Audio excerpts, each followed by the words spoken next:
নিস্তব্ধ অন্ধকার একটা গ্রামের পথ। চারপাশে তাকালে সামান্য হাওয়া ছাড়া আর কিছুই নেই। সেই হাওয়ার ঝাপটায় গ্রামের পথের দুপাশে সবুজ গাছের পাতা নড়ে উঠছে মাঝে মাঝে। আকাশের চাঁদ সমস্ত জ্যোৎস্নাটুকু নিয়ে যেন উজাড় করে জেগে। তার সাদাটে আলোয় আশেপাশের সব কিছুই ভালোভাবে দেখা যায়। তবে এই গাছের মাথার ছায়া পেরিয়ে গ্রামের মাটির সমস্ত পথটুকু সে আলোকিত করতে পারে না, আর সেখানেই অন্ধকার হয়ে রয়েছে সমস্তটা। এমন আলো আধারে রাতে গ্রামের পথে পা রাখলে মনের ভেতর কেমন একটা অদ্ভুত অনুভূতি হয়। যেন মনে হয় এই রাতে গোটা গ্রামের পথ, গ্রামের ঘরের ভেতরে ঘুমন্ত মানুষের পৃথিবী যেন আলাদা হয়ে এসেছে।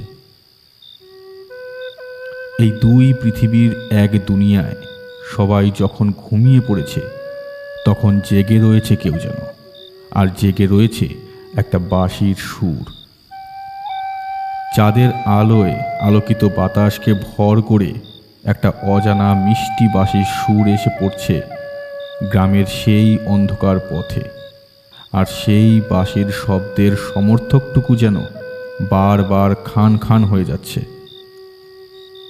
যেন মনে হচ্ছে একটা করুণ বাঁশির সুর বাজিয়ে ওই গাছের অশান্ত মাথাগুলোকে কেউ যেন শান্ত করতে চাইছে।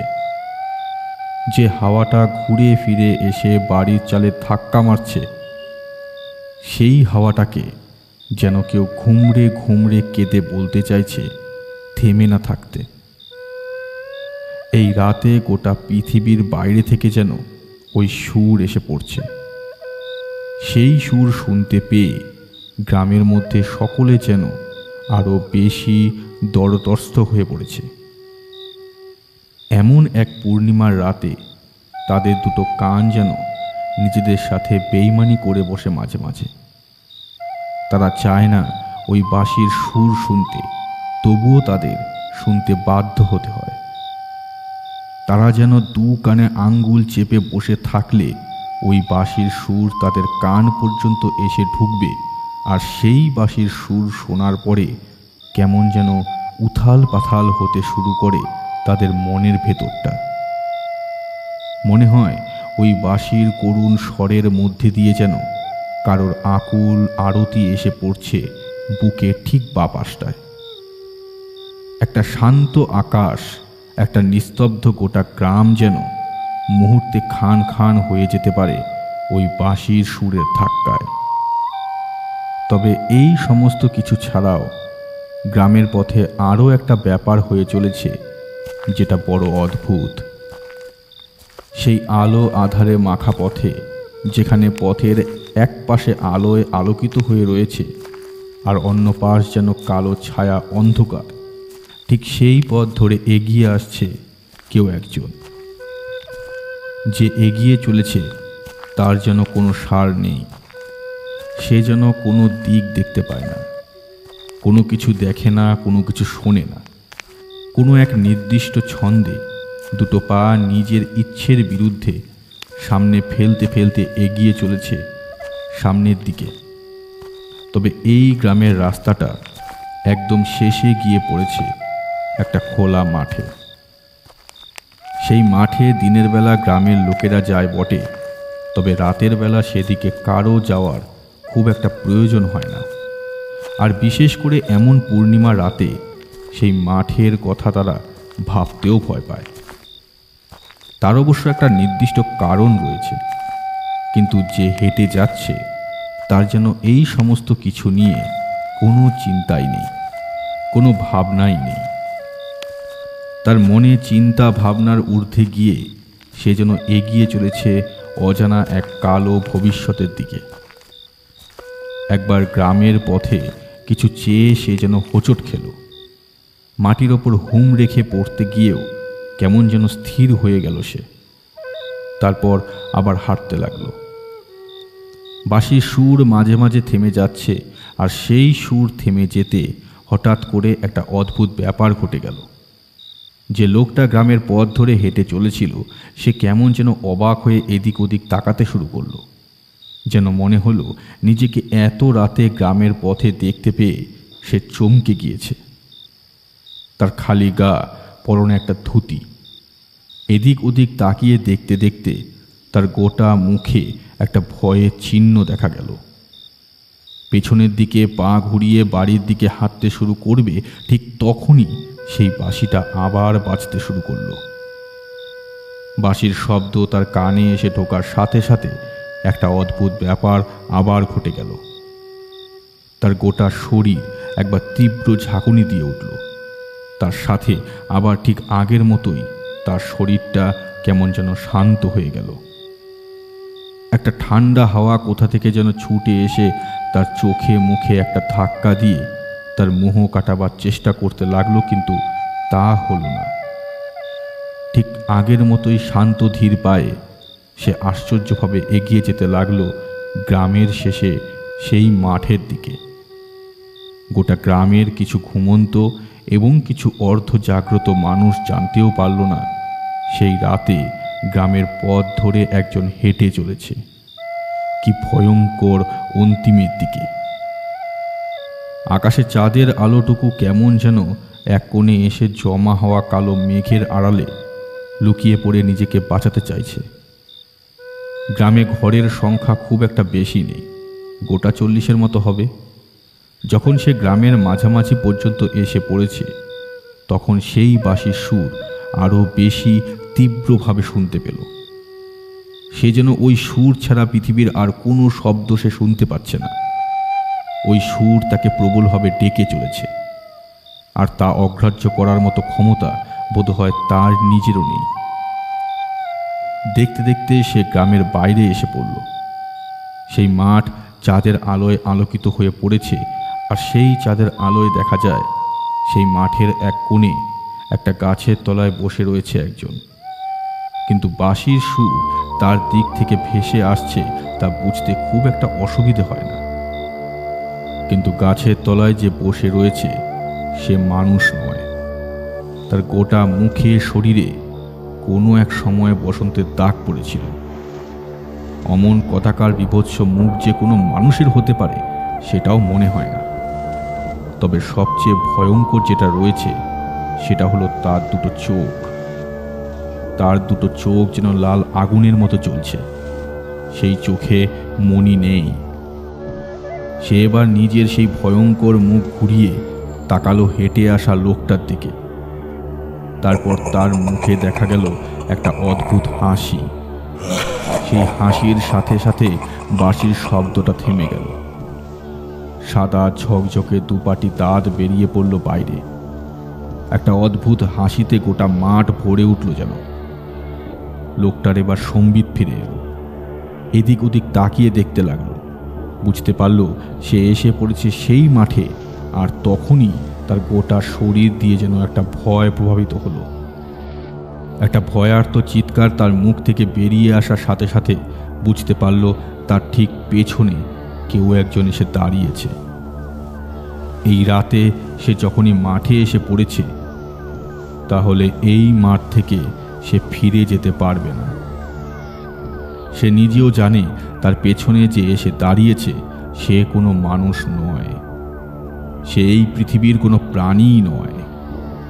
একটা চাপা হিস হিসে শব্দ সে শুনতে পেয়েছে। নিজের গোটা শরীর যেন পাথরের মতো ভারী মনে হতে লাগলো তার। ঠান্ডা হাওয়ার দল একযোগে ছুটে এসে তার গায়ে লাগতে শুরু করলো। সেই শব্দটা যেন তার ঘাড়ের কাছটা প্রবলভাবে ঠান্ডা করে দিয়েছে। যেন মনে হচ্ছে একদলা বরফ কেউ যেন ঢেলে দিয়েছে তার ঘাড়ের কাপটায়। গোটা শরীর কাঁপতে কাঁপতে পেছনের দিকে তাকিয়েছে। তখন দেখতে পেল তার মুখের কাছে এসে দাঁড়িয়েছে একটা মুখ। সেই ভয়ানক মুখের মধ্যে চোখ ছাড়া ভয় পাওয়ার মতো কিন্তু তেমন কিছু নেই। তার মুখে অদ্ভুত হাসি, আর তার দুটো লাল চোখ দেখেই লোকটা কেমন ভয়ে আধমরা হয়ে গেল। তারপর সে দেখতে পেল তার চোখের সামনে সেই ভয়ঙ্কর মুখটা কেমন আস্তে আস্তে এক পাশে কাত হয়ে যাচ্ছে। দেখতে দেখতে তার চোখের সামনে সেই মানুষটার শরীরটা হাওয়ায় ভাসতে শুরু করলো। তার দুটো হাত ছড়িয়ে পড়ল দুপাশে, মাথাটা ঘাড়ের এক পাশে কাত হয়ে এলো, আর তার মুখ থেকে বেরিয়ে এলো একটা লকলকে লালচে রঙের জিভ। লোকটা ততক্ষণে ভয়ে চিৎকার করে ছুটে পালানোর চেষ্টা শুরু করে দিয়েছে। তার পেছনে দাঁড়িয়ে রয়েছে সেই ভয়ঙ্কর মূর্তি, তাই সামনের দিকে মাঠের মধ্যে দৌড়ানো ছাড়া কোনো রাস্তা তার কাছে নেই। সেদিকে দৌড়াতে লাগলো সে, কিন্তু পেছন থেকে তখনও হাসির শব্দটা ভেসে আসছে, আর এবার তার মনে হলো হাওয়ায় ভেসে তার দিকে এগিয়ে আসছে সেই মূর্তিটা। তার গোটা শরীরে ততক্ষণে আর মাংস চামড়া কিছুই নেই। তার গোটা শরীরটা ধীরে ধীরে রূপ নিচ্ছে একটা নর কঙ্কালের। আর তার চেয়েও ভয়ঙ্কর আরও একটা দৃশ্য, সেই নর কঙ্কাল দুটো হাত দিয়ে ধরে রয়েছে একটা বাঁশি। সেই বাঁশিটা মুখের এক পাশে এনে সে সুর করে বাজিয়ে চলেছে। বাঁশি বাজানোর সাথে সাথেই কিন্তু ছুটতে থাকা লোকটার পা কেমন রুদ্ধ হয়ে গেল। হঠাৎ করেই হুমড়ি খেয়ে মাটির ওপর পড়ল সে। তারপরেই বুঝতে পারল তার ঘাড়ের কাছটা ঠান্ডা লকলকে কিছু একটা এসে যেন ঠেকছে। কোনো রকমে নিজের মাথাটা পেছনের দিকে ঘোরাতেই বুঝতে পারল তার ঘাড়ের কাছে এসে পড়েছে সেই ভয়ঙ্কর মুখ। সেই লকলকে জিভ তার ঘাড়ের কাছটা চাটতে শুরু করেছে, আর বড় বড় সাদা রঙের দাঁত বসতে শুরু করেছে তার গলায়। একটা আর্ত ও ব্যর্থ চিৎকার ছাড়া তার মুখ থেকে আর কিছুই বেরিয়ে এলো না। তবে তার সেই চিৎকার খোলা মাঠ ছাড়া আর কেউ শুনতে পেল না।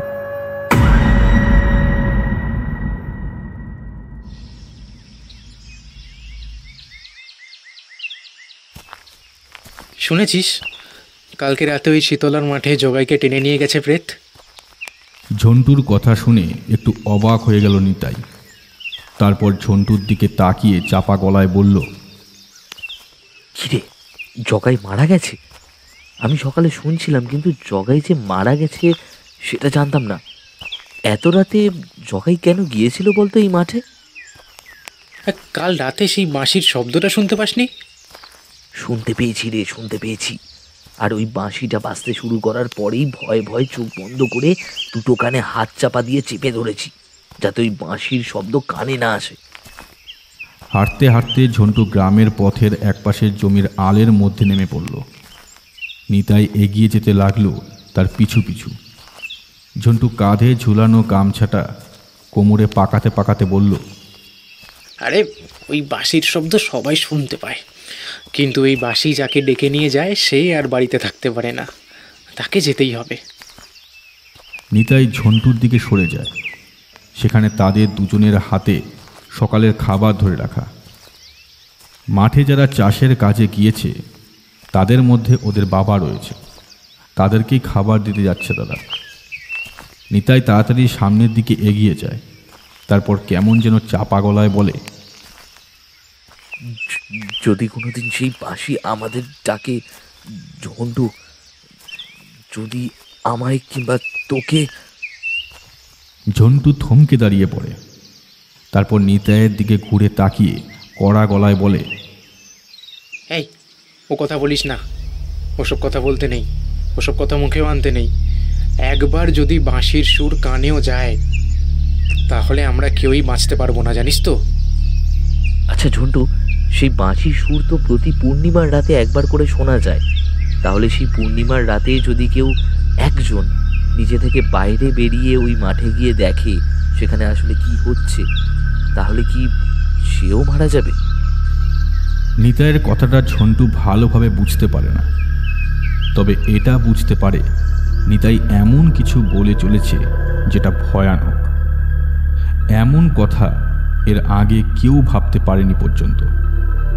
এই মাধবপুরে পূর্ণিমার রাতে বাড়ির বাইরে থাকার কথা কেউ কখনো ভাবতেই পারে না। আর এই ব্যাপারটা আজ থেকে চলে আসছে না, আজ থেকে প্রায় অনেক বছর আগে থেকে চলে আসছে। পূর্ণিমার রাতে একবার সেই বাঁশির সুর শুনলে সবাই ঘরের দরজা বন্ধ করে ভেতরে বসে থাকে।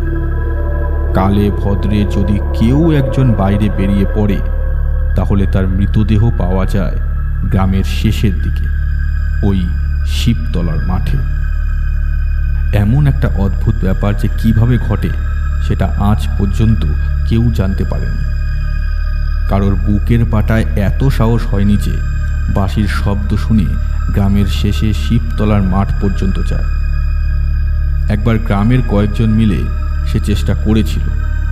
ওই মাঠ পর্যন্ত গিয়ে ওরা বুঝতে পারল শিবতলার মাঠের একপাশে গাছের তলায় বসে কেউ বাঁশি বাজাচ্ছে। তারা দল বেঁধে এগিয়ে গিয়েছিল সেদিকে। সেই গাছের তলায় যে বসেছিল সে মানুষ নয়, সে ছিল অন্য কিছু। তাকে দেখতে পেয়ে আর তার উজ্জ্বল লাল রঙের দুটো আগুনের চোখ দেখতে পেয়ে ওখানে আর কেউ দাঁড়িয়ে থাকতে সাহস করেনি। আর করবেই বা কি করে? নিজে থেকে কেউ এগিয়ে গিয়ে নিজের জীবন ওই প্রেতের হাতে তুলে দেবে, এমনটা কি হতে পারে? নিতাই কিন্তু কথাটা ভুলে গেল। মাঠে গিয়ে বাবাকে খাবার দিয়ে ঝন্টুর সাথে ফিরে এলো সে বাড়িতে। তবে ঝন্টুর মনে ব্যাপারটা কেমন যেন গেঁথে রইল। বয়স কত হবে ঝন্টু নিতাইয়ের? তাদের বয়স বড়জোর 16 কি 17। এর মধ্যেই তারা মাঠে চাষের কাজে হাত লাগায়। তবে এখন মাঠে ফসল তোলা হয়ে গেছে, শূন্য মাঠ পড়ে রয়েছে। এখন চাষের কাজ নেই, নতুন ফসল বোনার প্রস্তুতি চলছে। তাই এখন আর তাদের মাঠে যেতে হয় না। তাই দুপুরের খাবার নিয়ে ওরা মাঠে যায় বাড়ির লোকেদের খাবার দিয়ে আসতে। সেই খাবার দিয়ে ওরা দুজন হাঁটতে হাঁটতে গিয়ে পড়ল শিবতলার মাঠে। দিনের বেলায় এখানে কোনো ভয় নেই। তাছাড়া শুধু পূর্ণিমার রাত ছাড়া বাকি যেন কোনো রাতে এখানে আসা যায়। কিন্তু পূর্ণিমার রাতে গোটা মাধবপুরের ভাগ্য যেন বদলে যায়। সে গাছের তলায় ওই অশুভ শক্তিকে বসে থাকতে দেখা যায়। সেই গাছটার দিকে তাকিয়ে দেখল একবার ঝন্টু। কেমন শান্ত নিরীহ হয়ে দাঁড়িয়ে রয়েছে গাছটা, যেন কিছুই ঘটেনি, যেন এই গাছের তলায় পূর্ণিমার রাতেও কিছুই ঘটে না। হাঁটতে হাঁটতে গাছের নিচে গিয়ে দাঁড়ালো। গাছটা একটা বকুল গাছ, অনেক বকুল ফুল রয়েছে। পাকা বকুল মাঝে মাঝে গাছের নিচে এসে পড়ছে। নিতাই গিয়ে সে বকুলগুলো তুলতে লাগলো। তারপর একটা পাকা বকুল মুখের মধ্যে ঢুকিয়ে খেতে খেতে বলল, খাবি জন্টু?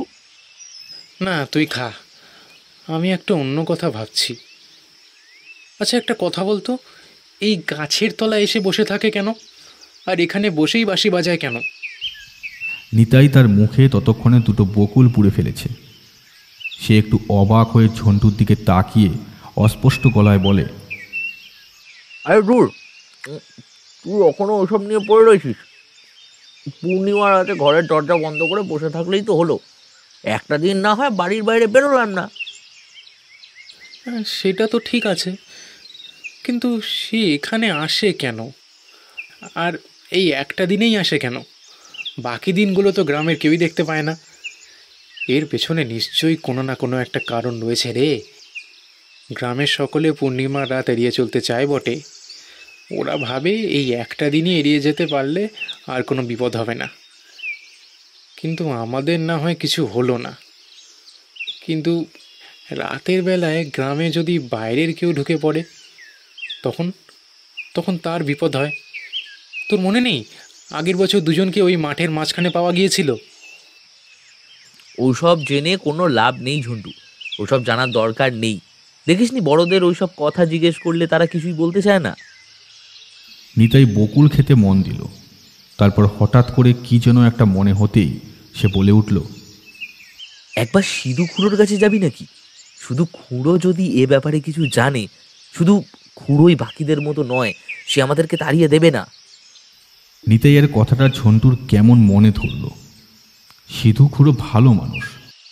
এর আগেও সিধু খুঁড়োর কাছে ওরা অনেক গল্প শুনেছে। সেই ছোট থেকে সিধু খুঁড়োকে ওরা দেখে আসছে। লোকটার 3 কুলে কেউ নেই। তার নাকি এক ছেলে ছিল, সে একবার শহরে গিয়ে আর ফিরে আসেনি। তারপর থেকে সিধু খুঁড়ো পুরো একাই থাকে। তার বউ মরেছে অনেক আগে। সিধু খুড়ো নিজের হাতে রান্না করে নিজেই খায়। সিধু খুড়োর কাছে একবার যাওয়া যেতেই পারে। এসব ভেবে ঝন্টু আর সেখানে দাঁড়ালো না, নিতাইকে নিয়ে বাড়ির পথ ধরল।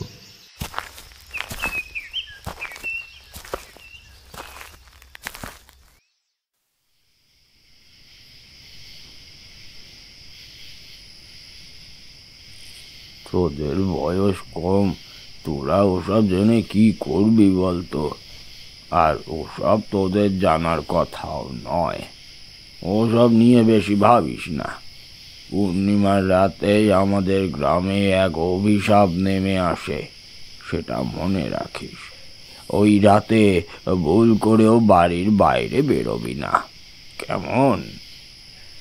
ঝন্টু আর নিতাই অনেকক্ষণ ধরে দাওয়ার কাছে বসে তার সাথে কথা বলে চলেছিল।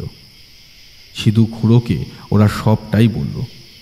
তারপর সিধু খুড়ো কেমন যেন অবাক হয়ে ভয় মাখা চোখে ওদের দিকে তাকিয়ে কথাটা বলতে ঝন্টু বলে উঠল, এই ব্যাপার কেউ বলতে চায় না সিধু খুড়ো। যাকেই জিজ্ঞেস করি সেই আমাদের দূরে সরিয়ে দেয়। সবাই যেন কি একটা ভয় পেয়ে চুপ করে থাকে। কিন্তু আমার যে জানার ইচ্ছে, আসলে কে আসে সেই রাতে। সিধু খুড়ো একবার তাকিয়ে রইল কিছুক্ষণ নিতাই আর ঝন্টুর দিকে। ঠিক এমনভাবেই কয়েক বছর আগে তার কাছে এসব কথা জানতে এসেছিল এই গ্রামের রতন। তিনি রতনকে সব কথা বলেছিলেন, এমনকি তাকে বারণ করে দিয়েছিলেন পূর্ণিমার রাতে ওই মাঠে না যেতে। তারপর পূর্ণিমার রাতে রতনের মৃতদেহ পড়েছিল ওই মাঠের কাছে। তার গলার কাছটা গভীর ক্ষত, যেন কেউ ধারালো কিছু দিয়ে গলার কাছ থেকে খানিকটা মাংস তুলে নিয়েছে। তাছাড়া গোটা শরীরে আঘাতের চিহ্ন, আর দুটো চোখ বিস্তারিত হয়ে তাকিয়েছিল আকাশের দিকে, যেন কিছু একটা দেখে প্রবল ভয়ে প্রায় আধমরা হয়ে গিয়েছিল। তোকে তখনই বললাম এসব ব্যাপারে বেশি জানতে চাস না। দেখছিস না, সিধু খুড়ো নিজেও কিছু বলতে চাইছে না। এখন ফিরে চ। ঝন্টুর ততক্ষণে কেমন যেন জেদ চেপে গেছে। এই ব্যাপারটা তাকে জানতেই হবে। এটা না জেনে সেখান থেকে সে যাবে না। তাই সিধু খুড়োর দিকে শক্ত চোখে তাকিয়ে ঝন্টু বলল, সিধু খুড়ো, তুমি যদি আমায় ও কথা না বলো, তাহলে কিন্তু আমি ঠিক কারোর কাছ থেকে ও কথা জেনেই ছাড়বো। তুমি কিন্তু আমায় চেনো, আমি না জেনে কিন্তু ছাড়ছি না। সিধু খুড়োর বুকের ভেতরটা একবার ধক করে কেঁপে উঠল। ঝন্টুকে সে ছোটবেলা থেকে দেখে আসছে। যখন ছোট্ট বয়সে উলঙ্গ হয়ে এই ছেলে দুটো গ্রামের পথে পথে ধুলো মেখে ঘুরত, তখন থেকেই দেখছে। আর এটাও জানে ঝন্টু বড় একগুঁয়ে, একদম নিজের বাপের স্বভাব পেয়েছে। তাই সিধু খুড়ো ঝন্টুর দিকে তাকিয়ে শান্ত গলায় বলল, থাক থাক, ও অনেক হয়েছে, আর রাগ দেখাতে হবে না। এখন চুপ করে বল দেখি। বলছি, তবে আমায় কিন্তু কথা দিতে হবে, এ কথা তোরা যে শুনেছিস সেটা কাউকে বলতে পারবি না। আমি চাই না এই নিয়ে গ্রামে আবার কিছু নতুন করে হোক। নিতাই ভয় পাচ্ছিল বটে, তবে কথাটা শুনে তারও কেমন যেন কৌতূহল হলো। দুজনে মিলে সম্মতি জানালো যে এ কথা তারা কাউকে বলবে না। তারপর সিধু খুড়ো বলতে শুরু করলো গ্রামের সেই অভিশাপের কথা।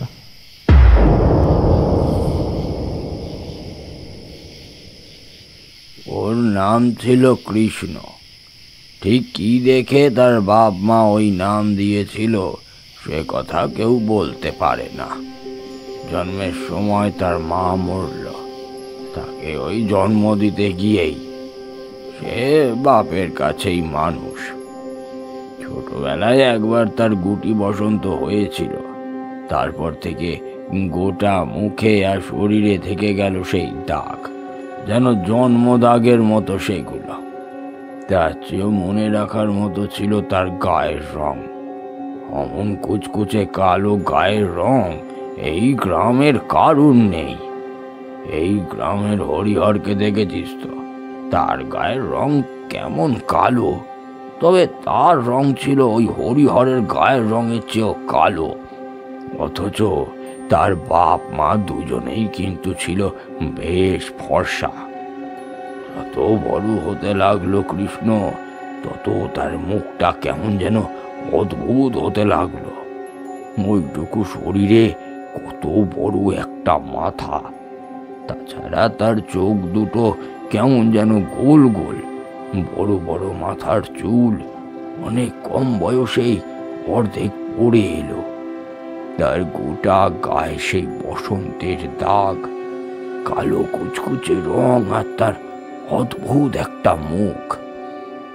আমি জানি ঈশ্বর সবাইকে সৃষ্টি করেছে, তার সৃষ্টি নিয়ে কখনো কথা বলতে নেই, কিন্তু কৃষ্ণের মতো দেখতে এমন মানুষ শুধু এই গ্রামে কেন, আশেপাশের কয়েকটা গ্রাম ঘুরে দেখলেও খুঁজে পাবি না। কিন্তু ছেলেটা ছিল বড্ড ভালো। ধীরে ধীরে যত বড় হতে লাগলো কৃষ্ণ, তার একটা গুণ কিন্তু বাইরে বেরিয়ে আসতে লাগলো। বড্ড ভালো বাঁশি বাজাতে পারত সে। সেই যখন বাঁশি বাজাতো তখন আশেপাশের লোকেরা মুগ্ধ হয়ে তার বাঁশি শুনতো শুধু। তবে ওই কদাকার কালো শরীর নিয়ে যখন সে কারো সামনে গিয়ে দাঁড়াতো, তখন সবাই দুহাত দূরে সরে যেত। দেখতে দেখতে বড় হয়ে গেল কৃষ্ণ। সে যত বড় হতে লাগলো, তত তাকে দেখতে হয়ে উঠল আরো কদাকার, কুৎসিত। সেই নিয়ে তার নিজের মনের দুঃখের অন্ত ছিল না। যখনই সে মনে বড় বেশি দুঃখ পেত, তখনই ওই শিবতলার মাঠে বকুল গাছের তলায় গিয়ে বসে এক মনে বাঁশি বাজাতো। সে যখন বাঁশি বাজাতো তখন কিন্তু আরও একটা অদ্ভুত ব্যাপার হতো। জানিস তোরা, কৃষ্ণ বাঁশি বাজাতে শুরু করলে ওই মাঠের আশেপাশে চড়তে থাকা গরু এসে পড়তো তার আশেপাশে, এমনকি গাছের ডালে এসে বসতো পাখির দল। যেন সত্যি সত্যি কৃষ্ণের বাঁশি শুনে তারা এসে পড়েছে, এমনই ছিল তার বাঁশির সুর।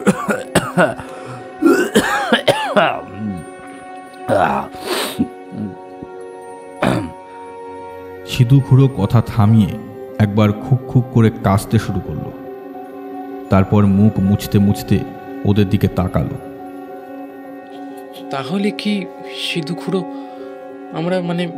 আমরা গ্রামের লোকেরা পূর্ণিমার রাতে যে বাঁশি শুনতে পাই, সেটা কি তাহলে কৃষ্ণ বাজায়? আমার তো তাই মনে হয় রে জন্টু। তারপর বাকিটা শোন, বাকিটা না শুনলে তো কিছুই বুঝতে পারবি না। কৃষ্ণ ধীরে ধীরে আরো বড় হয়ে উঠতে লাগলো, আর যত বড় হলো তত গ্রামের লোকেরা তার রূপ নিয়ে তাকে তুচ্ছ তাচ্ছিল্য করত। অনেকেই তার মুখের ওপর তাকে অপমান পর্যন্ত অনেকেই তার মুখের উপর তাকে অপমান পর্যন্ত করত। এমনকি গ্রামের কেউ তার সাথে ভালোভাবে কথা বলতেও চাইতো না। ছেলেটা একা একা ঘুরে বেড়াতো গ্রামের পথে পথে। তার সঙ্গে থাকতো শুধুমাত্র তার বাঁশিটা। বাঁশি কিন্তু সে গ্রামের মধ্যে কোথাও বাজাতো না। মাঝে মাঝে ঘরে বসে বাজাতো, আর মাঝে মাঝে বাজাতো ওই বকুল গাছের কাছে এসে। একদিন রাতের বেলা তার সাথে তার বাপের কোনো এক কারণে ঝগড়া হয়েছিল। আসলে তার বাপ খুব একটা ভালো ছিল না। কৃষ্ণের অমন রূপের জন্য গ্রামের সবাই তাকে তুচ্ছ তাচ্ছিল্য করলেও সে কথা তার গায়ে লাগতো না। কিন্তু তার বাপ যখন তাকে এ কথা ও কথা শোনাতো, তখন সেসব কথা তার বুকের ভেতরে গিয়ে বাজত। আর এমন ভাবেই এসে পড়লো একদিন সেই পূর্ণিমার রাত। সেই পূর্ণিমার রাত ছিল আমাদের এই মাধবপুরের জন্য এক অভিশপ্ত রাত। সেদিন রাতে কৃষ্ণের সাথে তার বাপের অনেক ঝগড়া হয়। তারপর মাঝরাত্রের দিকে কৃষ্ণ ঘর থেকে কোথায় যেন বেরিয়ে পড়ে। কৃষ্ণের বাপের ছিল আফিমের নেশা। পাশের গ্রামে আফিম খেয়ে রাতের বেলা বাড়িতে এসে মরার মতো ঘুমাতো সে। আর সেদিনও কৃষ্ণের সাথে ঝগড়া করে সে মরার মতো ঘুমিয়ে পড়ল। আর কৃষ্ণ সেদিন রাতে বাড়ি থেকে বেরোবার আগে তার মায়ের একটা শাড়ি হাতে করে নিয়ে বেরোলো। সেদিন রাতে কেউ তাকে দেখতে পায়নি। সে গিয়ে পড়ল সেই বকুল গাছের কাছে। তারপর যে কি হয়েছিল সে কথা আর কেউ জানে না। পরদিন সকালে গ্রামেরই এক গোয়ালা কৃষ্ণকে ওই গাছের সাথে গলায় ফাঁস দিয়ে ঝুলতে দেখে। তার মাথার এক পাশে হেলে পড়েছিল, গাল বেয়ে নেমে আসছিল রক্ত। তার জিভটা অনেকটা মুখ থেকে বাইরে বেরিয়ে এসেছিল, আর ওর ওই চোখ দুটো বিস্ফারিত হয়ে বাইরে বেরিয়ে এসেছে। তখন আমার বয়স অনেক কম। তখন আমার ছেলের বয়স তোদের চেয়েও কম হবে, বুঝলি? তাই কৃষ্ণকে আমি নিজেও চিনতাম, বড় ভালোবাসতাম। সে যখন আমার কাছে আসতো তাকে আমি বলতাম তার বাঁশি বাজানোর কথা, বলতাম লোকে কি বললো সেসব নিয়ে না ভেবে নিজের মতো থাকার কথা। অথচ যা হবার ছিল তাই হয়ে গেল। গাছ থেকে ঝুলে থাকা তার মৃত দেহটা দেখে আমি ভয় দুপা পিছিয়ে এসেছিলাম। এর আগেও গলায় দড়ি দিয়ে মরতে আমি অনেককে দেখেছি, কিন্তু কৃষ্ণর ক্ষেত্রে ব্যাপারটা ছিল আলাদা। ওর এক হাতে ধরা ছিল সেই বাঁশিটা, শক্ত হাতে সেটা সে চেপে ধরে রেখেছিল। তার চোখের কোল বেয়ে নেমে এসেছিল শুকনো জলের দাগ। প্রবল কষ্ট পেয়ে সে মরেছিল, আর তার চেয়েও বেশি ছিল তার মনের কষ্ট। কথা শুনতে শুনতে ঝন্টু আর নিতাই কেমন অবাক হয়ে তাকিয়ে রইল সিধু খুড়োর দিকে। সিধু খুড়োর দুটো চোখ কেমন যেন ঝাপসা হয়ে এসেছে। ওরা বুঝতে পারছিল চোখে জল জমেছে, আর সেটা হবে নাই বা কেন? সামান্য গরুর পায়ে আঘাত লাগলে যে মানুষটা আগে ছুটে যায় এই শরীরে, আর একটা ছেলে তার চোখের সামনে মরেছে, তার জন্য কষ্ট হবে না? তার কথা এবার ধরে এলো। অনেক রাত কৃষ্ণের ঝুলন্ত শরীরটা আমার চোখের সামনে ভাসছিল। তুই বলিস না, এই গ্রামের লোকেরা কেন ওর কথা বলে না? আসলে কৃষ্ণ কিন্তু তাদেরকেই টেনে নিয়ে যায় যারা কৃষ্ণকে ওইসব কথা বলতো, যাদের জন্য কৃষ্ণ নিজের রূপ নিয়ে কষ্ট পেত। আর কৃষ্ণ সবার প্রথম কাকে মেরেছিল জানিস? এবার সিধু খুড়োর মুখে একটা অদ্ভুত রহস্যময় হাসি দেখা গেল।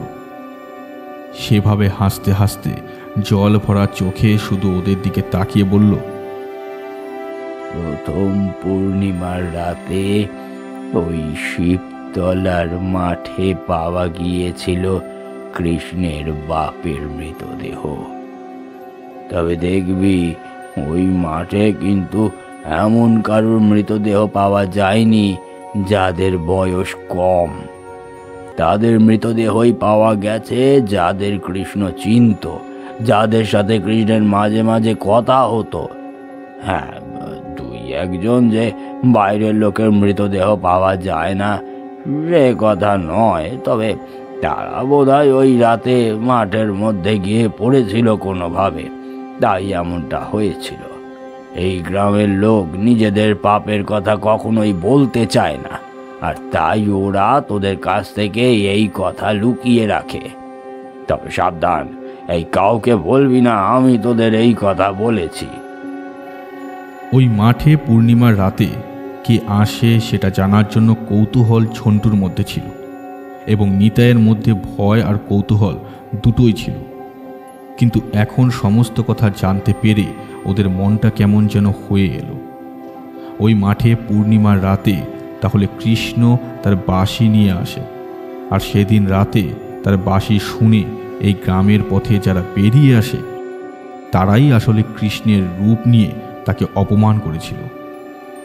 ওদের মধ্যে থাকা উৎসাহটা কেমন যেন দমে এসেছিল। কৃষ্ণের জন্য বড় কষ্ট হতে লাগলো ওদের। আহারে, কতই বা বয়স হবে, হয়তো ওদের মতনই হবে। সিধু খুড়ো দাওয়া ছেড়ে উঠতে উঠতে বলল, উঠে বার তোরা, বিকাল হয়ে এসেছে। যা, এখন বাড়ি ফিরে যা, বুঝলি? আমার শরীরটাও ঠিক ভালো লাগছে না রে। সিধু খুড়োর যে শুধু শরীরটা নয়, মনটাও ভালো লাগছিল না, সেটা বোঝার মতো ক্ষমতা ওদের আছে। তাই ওরা আর উচ্চবাচ্য করল না। পথে হাঁটতে হাঁটতে নিতাই বলল, ঝন্টু, কৃষ্ণ তাহলে প্রতি পূর্ণিমা রাতে ওই গাছের তলায় এসে বাঁশি বাজায়, বারবার ফিরে আসে ওখানে, তাই না? ওই রাতেই তো ওখানে মরেছিল, আর তাই ওখানে ফিরে আসে। কিন্তু মানুষ মারা গেলে, তার আত্মার মুক্তি হয়ে গেলেই তো সে আর ফিরে আসে না। তাহলে কৃষ্ণ ফিরে আসে কেন? ঝন্টু নিতাইয়ের কথার উত্তর দিতে পারল না। এই কথার উত্তরটা তার নিজেরও জানা নেই। পূর্ণিমার রাত পর্যন্ত অপেক্ষা করতে লাগলো ঝন্টু। এই কয়েকটা দিন সব সময় সে কৃষ্ণের কথাই ভেবে চলেছে। কৃষ্ণকে দেখতে ঠিক কেমন ছিল। কৃষ্ণ যখন বাঁশি বাজাতো তখন তার বাঁশির সুর শুনতে কেমন মনে হতো। তাছাড়া পূর্ণিমার রাতে তো সেই বাঁশির সুর ঘরে বসে শোনা যায়। একটা আশ্চর্য ব্যাপার এতদিন পরে খেয়াল করল ঝন্টু। গ্রামের সেই শিবতলার মাঠের বকুল গাছের কাছে বসে কেউ যদি বাঁশি বাজায়, তাহলে সেই বাঁশির শব্দ এত দূরে আসাটা কি আদৌ সম্ভব? এসব ভাবতে ভাবতে মাঝখানে কয়েকটা দিন কেটে যায়। নিতাইয়ের সাথে যতবার দেখা হয়েছে ততবার কৃষ্ণের ব্যাপারে কথা বলেছে ঝন্টু। নিতাই সামান্য অবাক হয়ে একবার বলেছে, একটা সত্যি কথা বলতো আমায়, তুই কৃষ্ণের ব্যাপারে এত ভাবছিস কেন? এসব ভাবিস না, ছেলেটা যতই ভালো হোক না কেন, এখন সে মরে গেছে, আর ভূত পূর্ণিমা রাতে ওই গাছের তলায় বসে বাঁশি বাজায়।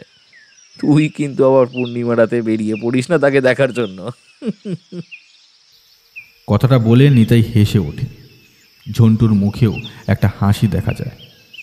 জমির আল ধরে হাঁটতে হাঁটতে ঝন্টু একবার যেন নিজের মনে বলে ওঠে, আচ্ছা নিতাই, কৃষ্ণকে কি দেখতে সত্যি এতটাই খারাপ ছিল এর? আর কৃষ্ণ কি সত্যি এমন ভালো বাঁশি বাজাতে পারতো? নিতাই কথার উত্তর দেয় না। ঝন্টুর কথাগুলো সে ভালোভাবে শুনতে পায়নি বোধহয়। সময় থেমে থাকে না, নিজের মতো বয়ে যেতে থাকে।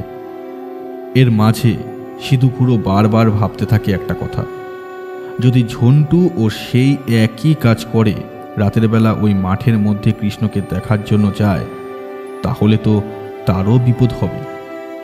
কিন্তু ঝন্টুকে কোনো কথা বলে থামিয়ে রাখা যাবে না।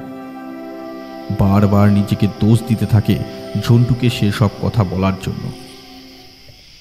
ঝন্টুর যদি কিছু হয়, ঈশ্বর আমায় ক্ষমা করবেন না, ঈশ্বর আমায় ক্ষমা করবেন না। কিন্তু ঈশ্বর জানেন আমি নিজে থেকে জেনে শুনে কিচ্ছু করিনি। কিন্তু ওই কৃষ্ণের মুক্তির জন্য তো এই একটাই রাস্তা আছে, মাত্র মাত্র একটাই রাস্তা। ঈশ্বর, ঝন্টুকে দেখো আর কৃষ্ণকে তোমার কাছে ডেকে নাও, তোমার কাছে ডেকে নাও ঈশ্বর, তোমার কাছে ডেকে নাও। সিধু খুড়োর চোখের কোল বেয়ে নেমে আসে জল। সেদিন আবার সেই অভিশপ্ত পূর্ণিমার রাত। আকাশ হয়ে রয়েছে আলোকিত।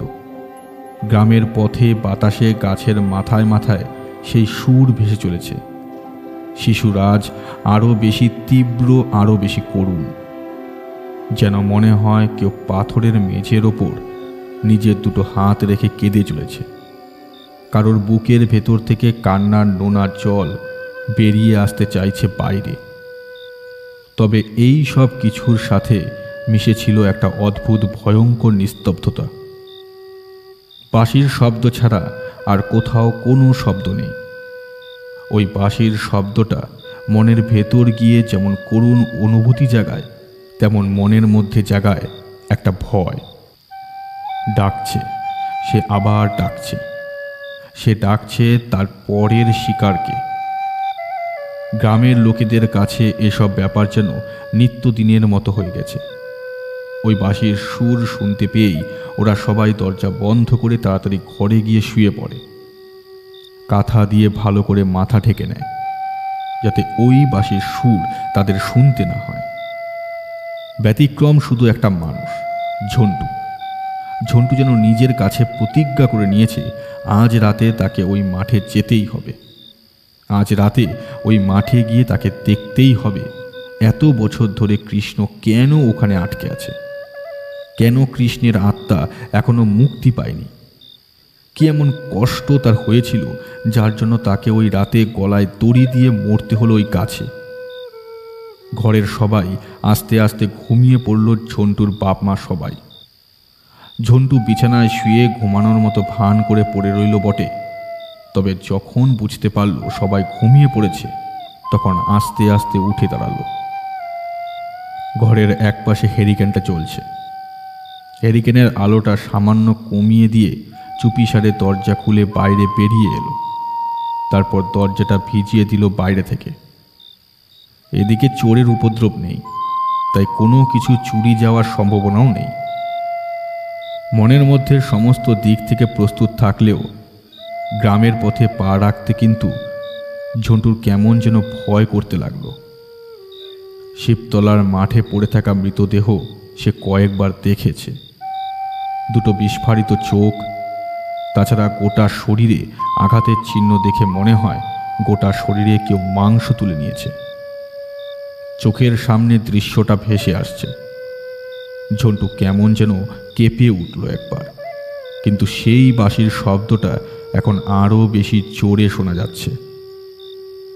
বাঁশির শব্দটা ঝন্টুর কান থেকে ভেতরে ঢুকে কেমন যেন তার গোটা শরীরকে নিয়ন্ত্রণ করে নিচ্ছে একটু একটু করে।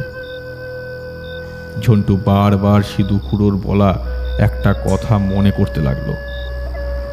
কৃষ্ণ যখন মারা যায় তখন এই গ্রামে যাদের জন্ম হয়নি তাদের কোনো ক্ষতি কিন্তু সে করে না। এমনকি কৃষ্ণকে যারা ভালোবাসত, যারা তার সাথে ভালো ব্যবহার করত, তাদের কোনো ক্ষতিও সে কখনো করে না। ঝন্টু জানে তার জন্মের অনেক আগে কৃষ্ণ মারা গিয়েছে, তাই কৃষ্ণ তার কোনো ক্ষতি করবে বলে তার মনে হলো না। অথচ যত এগিয়ে যেতে লাগলো মাঠের দিকে, তত একটা প্রবল ভয় যেন তাকে ধরতে লাগলো। মনে হতে লাগলো চারপাশের অন্ধকার থেকে কারা যেন লক্ষ্য করে চলেছে ওকে, আর চুপিসারে বলছে,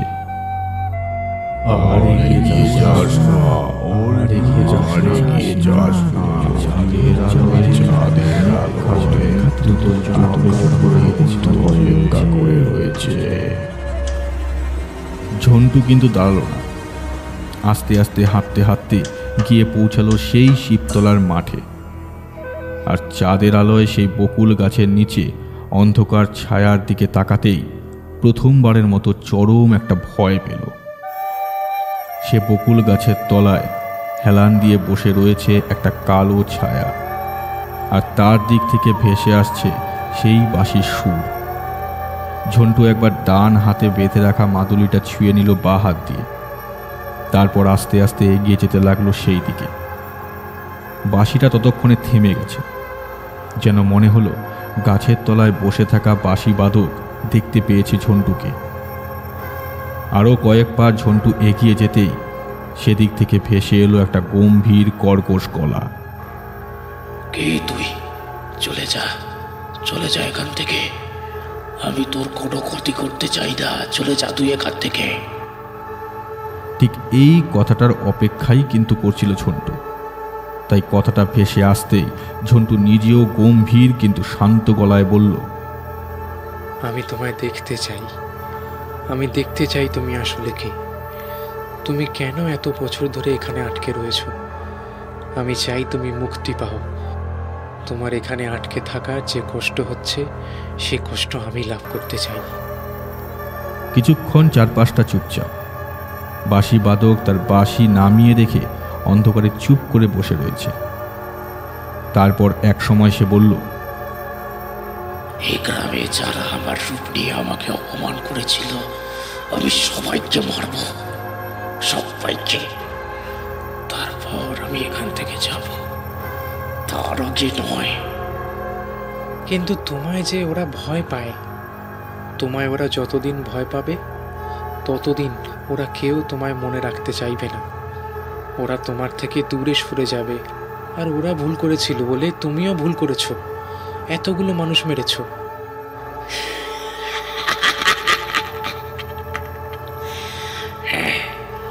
আমি ভুল করেছি, আমি ভুল করেছি। ওরা আমার সাথে যা করেছিল, আমার রূপের জন্য আমায় প্রতিবার লাঞ্ছনা সহ্য করতে হয়েছে। আমি প্রতিবার অপমান হয়েছি। কেউ আমার সাথে মিশতে চায়নি, কেউ আমার সাথে কথা বলতে চায়নি। ওদের ভুল হয়েছে, ওরা সে কথা বুঝতে পেরেছে। কিন্তু আমি তোমায় অপমান করছি না। আমি তোমার রূপ দেখে তোমায় খারাপ কথা বলবো না, আমি দেখতে চাই তোমায়। এবার সেই বাঁশি বাদক কেমন যেন চুপ করে রইল। তার ঘন ঘন নিঃশ্বাসের শব্দ ঝন্টু শুনতে পাচ্ছে। ঝন্টু তখন গাছ থেকে মাত্র 5 হাত দূরে রয়েছে। এবার সে আবার বলে উঠল, তুই আমায় দেখলে সহ্য করতে পারবি না, তুই ভয় পাবি। ঝন্টু তীব্রভাবে নিজের মনের সমস্ত জোর একত্র করল। তারপর বলল, ভয় পাবো না, আমি তোমায় দেখে ভয় পাবো না। আমি তোমায় দেখতে চাই, আমি তোমায় দেখতে চাই কৃষ্ণ। এই একটা কথায় কি যেন একটা হয়ে গেল। শিবতলার মাঠের একপাশে যেন একটা তীব্র ঝড় উঠল। তার সাথে সেই বাঁশি বাদক আবার তার বাঁশিটা তুলে নিয়ে করুণ সুর বাজাতে শুরু করল। সেই সুর এমন যে ঝন্টুর কানের ভেতরে এসে ঢুকতে শুরু করার সাথে সাথে তার মনের ভেতরটা উথাল পাথাল হতে লাগলো। তার মনে হলো ওই বাঁশির সুরের সাথে মিশে রয়েছে অনেক দুঃখ, অনেক বেদনা, যেন চরম বেদনা। ওই বাঁশির সুরের মধ্যে দিয়ে রক্ত যেন ঝরে পড়ছে। একটা হাসি বাঁশির সুর বেঁধে চলল, আর ঝন্টু পাথরের মূর্তির মতো দাঁড়িয়ে রইল ওখানে। এরপর বাঁশি বাদক বাঁশি বাজাতে বাজাতে উঠে দাঁড়ালো। তারপর আস্তে আস্তে এগিয়ে আসতে লাগলো গাছের তলার অন্ধকার ছেড়ে চাঁদের আলোর দিকে। যখন সে ঝন্টু থেকে মাত্র 2 হাত দূরে, তখন ঝন্টু দেখতে পেল তাকে। এমন বিভৎস কোদাকার মূর্তি সে এর আগে কখনো দেখেনি। যে দাঁড়িয়ে রয়েছে, তার মাথার লম্বা চুল ঘাড়ের পেছনের দিকে গিয়ে পড়েছে। দুটো চোখ আগুনের মতো লাল হয়ে জ্বলছে। তবে তার চেয়ে ভয়ঙ্কর তার মুখটা। একটা কালো মুখ, আর সেই মুখে সাদা সাদা যেন দাগ রয়েছে। তার গোটা শরীরে রয়েছে কেমন গোল গোল ছোট ছোট বুটের মতো। তার সেই বিভৎস মূর্তি দেখে ঝন্টু একবারের মতো কেঁপে উঠল।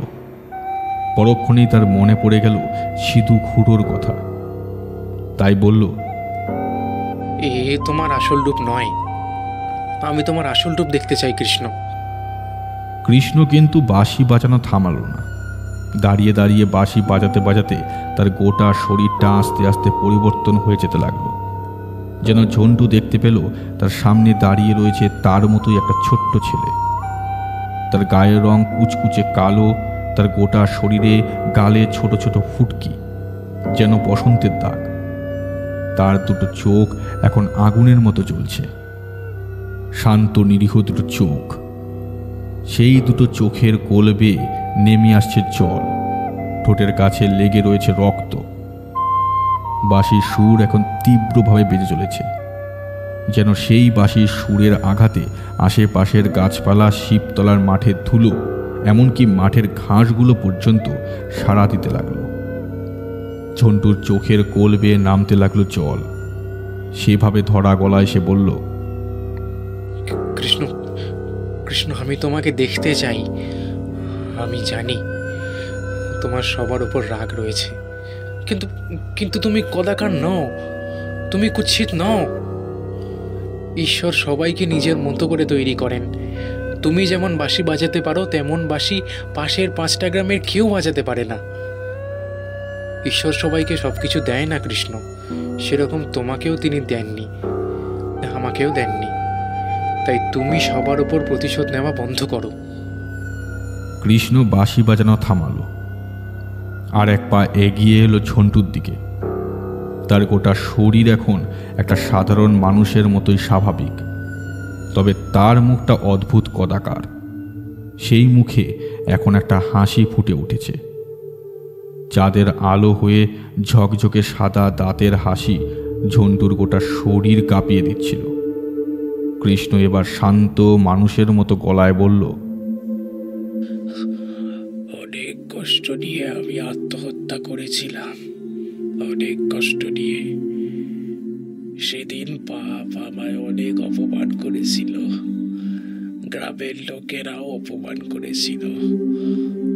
তাই মৃত্যুর পর আমি তাদের শাস্তি দিয়ে এখান থেকে যেতে পারছিলাম না। তবে আজ তুমি আমায় দেখলে, তুমি আমায় অপমান করলে না। তুমি আমায় আজ মুক্তি দিলে ঝন্টু, আজ আমার মুক্তি। ঝন্টু অবাক হয়ে দেখল তার চোখের সামনে হাওয়ায় মিলিয়ে যাচ্ছে তার সামনে দাঁড়িয়ে থাকা কৃষ্ণের শরীরটা।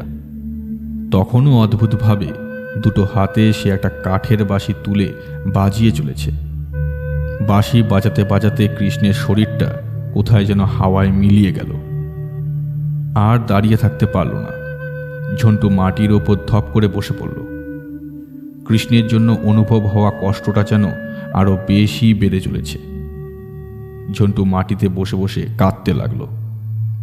তার কান্না যেন চারপাশের বাতাস, চারপাশের গাছপালা সবাই জেগে উঠতে শুরু করলো। গ্রামের রাস্তার দিকে তাকাতেই ঝন্টু দেখতে পেল কে একজন হেঁটে আসছে। এবার কিন্তু ঝন্টু সত্যি অবাক হয়ে গেল। এমন রাতে কে হেঁটে আসছে? লোকটা যখন একদম কাছে এসে পড়ল তখন ঝন্টু বুঝতে পারল লোকটার একটা হাতে একটা লাঠি। ঝন্টু কাঁপা কাঁপা গলায় বলে উঠল, সিধু খুড়ো। আরে বেটা, তুই কি ভেবেছিলি তুই এখানে আসবি আর আমি জানতে পারবো না? হ্যাঁ, এই তোর জন্য আমি কয়েক রাত ঘুমোতে পারিনি, জানিস? আমি জানতাম তুই এখানে ঠিক আসবি, তাই বাঁশির সুর শুরু হওয়ার একটু পরেই আমি বেরিয়ে পড়েছিলাম। আর এখন দেখলাম ঠিক ধরেছি।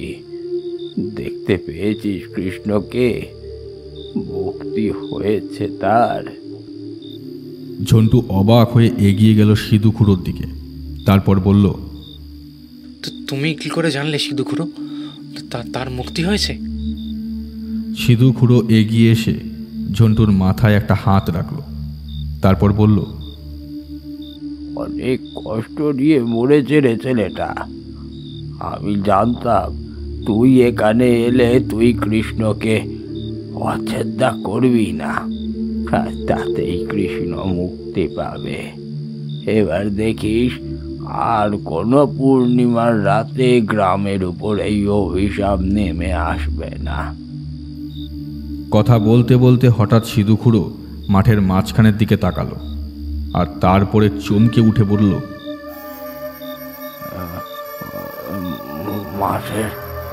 মাঠের মাঝখানে ওটা কি পড়ে আছে ঝন্টু? ঝন্টু এর আগে একবারও মাঠের দিকে তাকায়নি। এবার সিধু খুড়োর কথায় মাঠের দিকে তাকাতেই তার বুকটা কেমন যেন ধড়ফড় করে উঠল। মাঠের মাঝখানে চাঁদের আলোয় দেখতে পেল সত্যিই কে যেন একটা পড়ে রয়েছে।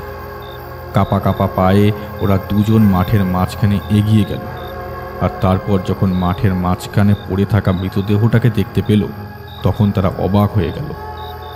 মাঠের মধ্যে যে পড়ে রয়েছে সে আর কেউ নয়, নিতাই।